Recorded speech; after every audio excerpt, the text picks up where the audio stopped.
سلام و درود به همه دوستان عزیزم. امیدوارم تو این روز سرد زمستونی حالتون عالی باشه. به شمال تهران اومدم و اینجا مرکز خرید ارگ تجریشه. مرکز خرید ارگ تجریش در کنار میدون معروف تجریش قرار داره و دسترسی خوبش باعث محبوبیت اون شده.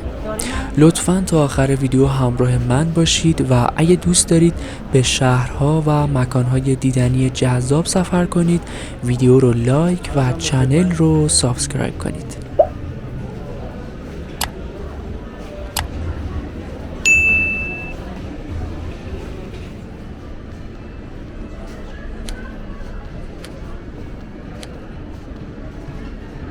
مرکز خرید ارگ تجریش 10 طبقه داره و قرار بود به پارکینگ طبقاتی تبدیل بشه، اما تبدیل به یه مجتمع تجاری بزرگ با مساحت حدود 75,000 متر مربع و با امکانات عالی شده.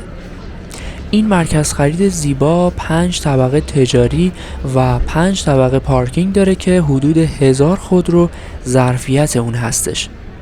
ما الان توی طبقه همکف اول هستیم که انواع فروشگاه‌ها و برندهای مختلف فعالیت میکنن.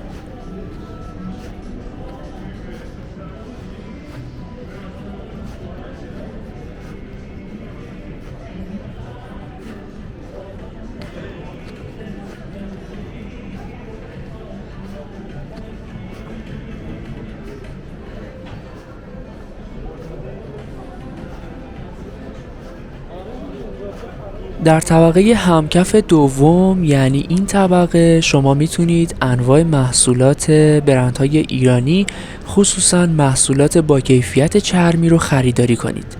برندهای مثل چرم دورسا و نوین چرم و در کنارش برندهای خارجی مثل پیرگاردین، هنری کربون و آنجل محصولات خوبی رو به شما ارائه میدن.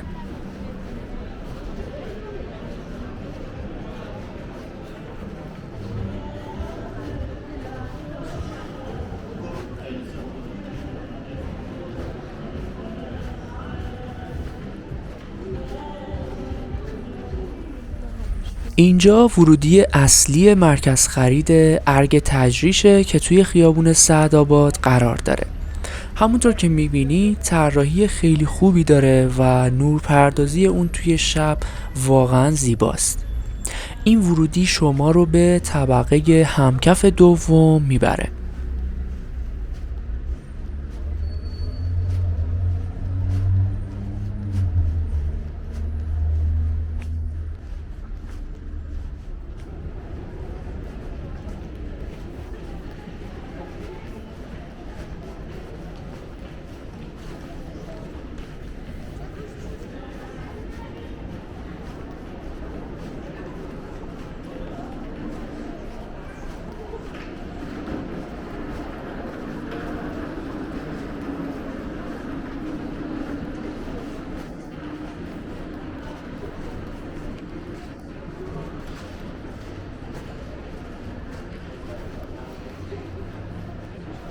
دوستان، دسترسی به این مرکز خرید خیلی آسونه و شما کافیه خودتون رو به میدون تجریش برسونید و بعد با 5 دقیقه پیاده روی به این پاساژ میرسید.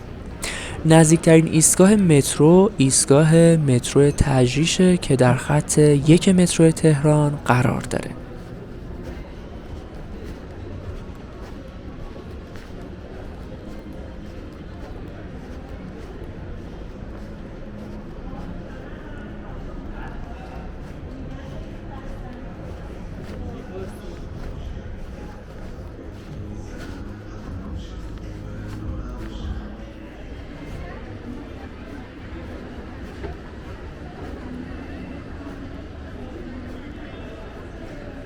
اینجا طبقه اوله و 2 تا از رستوران‌های زنجیره‌ای معروف یعنی رستوران پیکاسو و رستوران روکو اینجا شعبه دارن.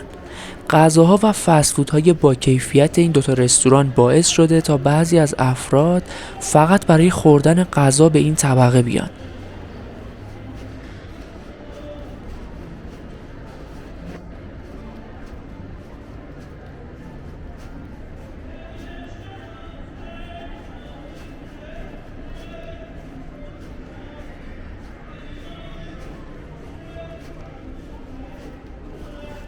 تنوع محصول تو این مرکز خرید بالاست و شامل خیلی از کالاها میشه. مثلا انواع پوشاک مردونه و زنونه، پوشاک بچگونه، لوازم آرایشی و بهداشتی، لوازم خونگی، ساعت فروشی، طلا و جواهرات، عطر و اتکلون و کلی کالاهای دیگر رو میتونید اینجا خریداری کنید.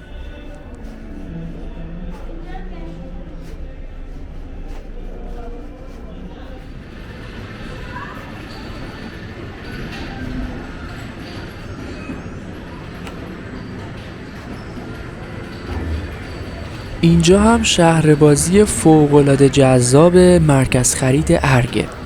این شهربازی توی طبقه سوم قرار داره و 125 دستگاه بازی در اختیار شماست.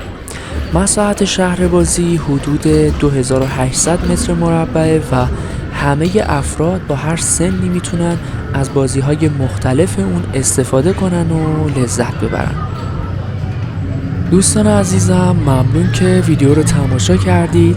لطفاً از طریق کامنت ها با من در ارتباط باشید و اگه از ویدیو خوشتون اومد اون رو لایک کنید تا به افراد بیشتری نمایش داده بشه.